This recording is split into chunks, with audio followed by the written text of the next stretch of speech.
ব্যাপারটা বোঝার চেষ্টা করো বিক্রম। আমি একজন মা, একটা সংসার আছে আমার। তুমি ডাকলেই আমি তোমার কাছে ছুটে আসতে পারি না। কিন্তু আমার তো তোমাকে চাই প্রীতি। তোমাকে ছাড়া আমি আর থাকতে পারছি না। তোমার শরীরের আগুনে নিজেকে পুড়িয়ে দিতে ইচ্ছে করছে আমার। ভদ্রভাবে কথা বলো। আমাকে তুমি কি ভাবো, হ্যাঁ? একবার তোমার কাছে নিজের দুর্বলতা প্রকাশ করে ফেলেছি মানে কি আমি সত্যিই এত সহজলভ্য? ওসব কোনো কথা আমি শুনতে চাই না প্রীতি। তুমি নিজে থেকে আমার কাছে না এলে আমি কিন্তু তোমার বাড়িতে চলে আসব। এবং ভেবো না যে এটা আমি শুধু ভয় দেখানোর জন্য বলছি। কথাগুলো বলে ফোন রেখে দেয় বিক্রম। সত্যি খুব বিপদে পড়েছে প্রীতি। বিক্রম যে তার সঙ্গে এরকম করতে পারে সেটা সে কল্পনাও করতে পারেনি। অবশ্য সে নিজেও এই পরিস্থিতির জন্য কিছুটা দায়ী। শুধু সেই বা কেন, তার স্বামী অর্ণবও এর দায় এড়াতে পারে না। মাল্টিন্যাশনাল কোম্পানির ম্যানেজার অর্ণবের কাছে তার ফ্যামিলির জন্য কোনো সময় নেই। আজ এই মিটিং, কাল এই সেমিনার, পরশু অফিসিয়াল ট্রিপ, সব সময় চূড়ান্ত ব্যস্ত থাকে অর্ণব। মাঝে মাঝে কোনো দরকারি কথা আলোচনা করার জন্য প্রীতিকেও অর্ণবের কাছে অ্যাপয়েন্টমেন্ট নিতে হয়। স্বামীর সঙ্গে একান্তে একটু সময় কাটানোর জন্য হাপিত্তেশ করে বসে থাকতে হয় প্রীতিকে। মেয়ে রিয়াও এখন বুঝে গেছে।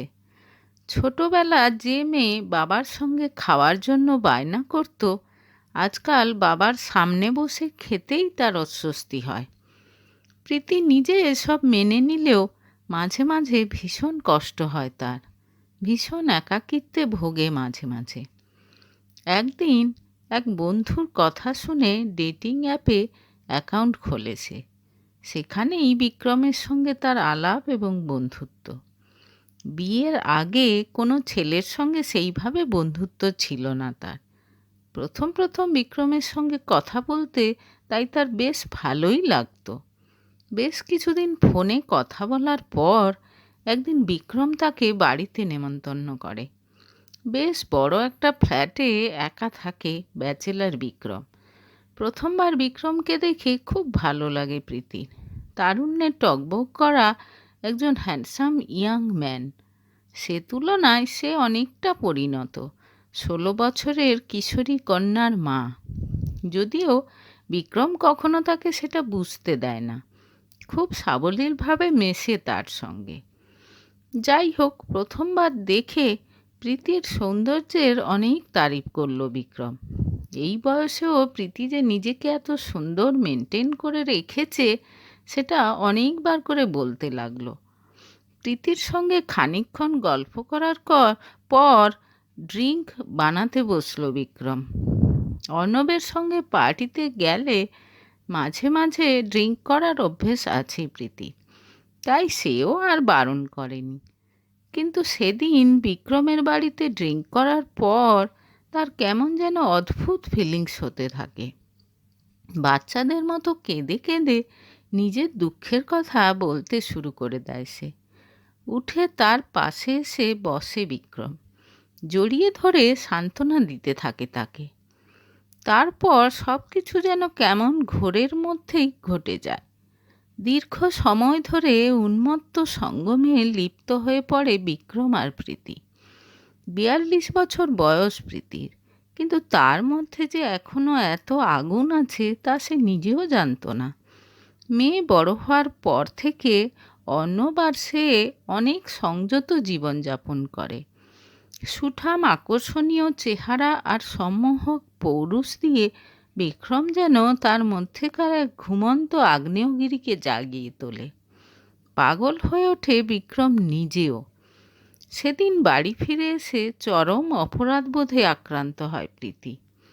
বিক্রমের সঙ্গে যোগাযোগ কমিয়ে দেয় সে, কিন্তু বিক্রম যেন একেবারে উন্মাদ হয়ে ওঠে।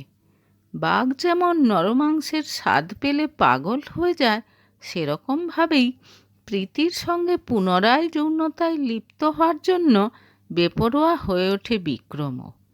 অনেক বুঝিয়েও প্রীতি তাকে শান্ত করতে পারে না। ক্রমাগত ফোন করতে থাকে সে প্রীতিকে। বিক্রম আগে ফোন করলে যেমন অন্যান্য কথাবার্তা হতো, দুজনের পছন্দ অপছন্দ, ভালো লাগা খারাপ লাগা, জীবন দর্শন নিয়ে আলোচনা হতো, তখন তার সঙ্গে কথা বলতে প্রীতির সত্যিই খুব ভালো লাগতো। কিন্তু আজকাল তার একটাই কথা, প্রীতিকে তার চাই। এমনকি প্রীতি তাকে ফোনে ব্লক করলে সে যে সোজা বাড়িতে চলে আসবে, সেই ভয় দেখাতে শুরু করেছে সে এখন। তোমার মেয়েকে দেখলাম, বেশ ডাগর ডুগর চেহারা। তোমাকে না পেলে আমি কিন্তু ওকে ছাড়বো না। চিবিয়ে চিবিয়ে কথাগুলো বলে ফোনটা রেখে দেয় বিক্রম। বুকের মধ্যেটা ধড়াস করে ওঠে প্রীতির। প্রথমবার বিক্রমের কথাগুলো খুব সহজভাবে নিলেও আজ আর প্রীতি কিছুতেই স্থির থাকতে পারছে না। সদ্য ফোটা ফুলের মতো সুন্দর তার কিশোরী মেয়ে, বিক্রমের চোখ ওর ওপর কি করে গেল? সে যে প্রীতির নারী নক্ষত্রের হিসেব রেখেছে, এটা বুঝে ভেতরে ভেতরে ব্যাকুল হয়ে উঠল তার মাতৃহৃদয়। একা একা স্কুলে যাতায়াত করে রিয়া। বিক্রম যদি কোনো ক্ষতি করার চেষ্টা করে, পুলিশকে ফোন করবে? না, তাহলে তো সব জানাজানি হয়ে যাবে। লজ্জার আর শেষ থাকবে না। সমাজে তাদের একটা সম্মান আছে। বিশেষ করে অর্ণবের কেরিয়ারের হয়তো বিশাল ক্ষতি হয়ে যাবে। চিন্তায় রাতের ঘুম উড়ে যায় প্রীতির। এর মধ্যে একদিন রিয়া এসে বলে, জানো মা, আজ স্কুলের বাইরে একটা আঙ্কেল আমার সঙ্গে কথা বলল। তোমাদের চেনে বলল, বিক্রম আঙ্কেল। বলল ওর নাকি আমাদের স্কুলে কোনো কাজ ছিল। তারপর তুই কি করলি? রুদ্ধশ্বাসে জিজ্ঞেস করে প্রীতি। আমি কথা বলে সাইকেলে উঠে বাড়ি চলে এলাম। মেয়েকে কিছু না বলে পরের দিন থেকে তার গাড়িতে স্কুলে যাওয়ার ব্যবস্থা করলো সে। গাড়িতে যখন যাচ্ছি তখন আবার তোমার যাওয়ার কি দরকার মা? প্রীতির ব্যবহারে খুব অবাক হয়ে যায় রিয়া। আসলে আমি তো সারাক্ষণ বাড়িতে থাকি, তবু তোকে স্কুলে দিতে গেলে একটু তো বেরোনো হবে। রেডি হতে হতে বলে প্রীতি। এরপর বেশ কিছুদিন কেটে গেছে, বিক্রমের ফোন আসেনি। মনে মনে নিশ্চিন্ত হয় প্রীতি, আর বোধহয় তাকে জ্বালাবে না। কিন্তু হঠাৎ একদিন ফোন করে বিক্রম। অনেক দিন থেকে ভাবছিলাম তোমার হাজব্যান্ডের সঙ্গে আলাপ করব। আজ ওনার অফিসটা দেখে এলাম। ওনাকে বলে রেখো খুব তাড়াতাড়ি আমাদের দেখা হবে। ফোনে বিক্রমের কথাগুলো শুনে ছাঁত করে ওঠে প্রীতির বুকের ভেতরটা। প্লিজ বিক্রম, এরকম কিছু করো না, মিনতি করে সে। তাহলে যে তোমাকে আমার কথা মেনে নিতে হবে বেবি। আমার যখন তোমাকে কাছে পেতে ইচ্ছে করবে তখনই তোমাকে আমার কাছে চলে আসতে হবে। কথাগুলো বলে খুব বিচ্ছিরিভাবে হেসে ওঠে বিক্রম। শিরদাঁড়া দিয়ে একটা ঠান্ডা স্রোত নেমে আসে প্রীতির। ক্ষণিকের মধ্যে নিজের কর্তব্য স্থির করে নেয় সে। ঠিক আছে, আমি রাজি, বলো কি করতে হবে। কঠিন স্বরে সে কথাগুলো বলতেই আবার হেসে ওঠে বিক্রম। কাল দুপুরে চলে এসো আমার ফ্ল্যাটে। কাল নয়, পরশু। অর্ণব অফিসের কাজে বাইরে চলে যাবে। ঠিক আছে, খুশি হয় বিক্রম। এর দুদিন পর রাতে টিভিতে নিউজ দেখছিল প্রীতি। মুম্বাইয়ের খারগেটের কাছে এক ফ্ল্যাটে বিক্রম রয় নামে এক যুবকের মৃতদেহ পাওয়া গেছে। হাতের শিরা কেটে আত্মহত্যা করেছে বিক্রম। পুলিশের হাতে সন্দেহজনক কিছু মেলেনি, তবে বিক্রমের মোবাইল ফোনের কোনো হদিশ পাওয়া যায়নি।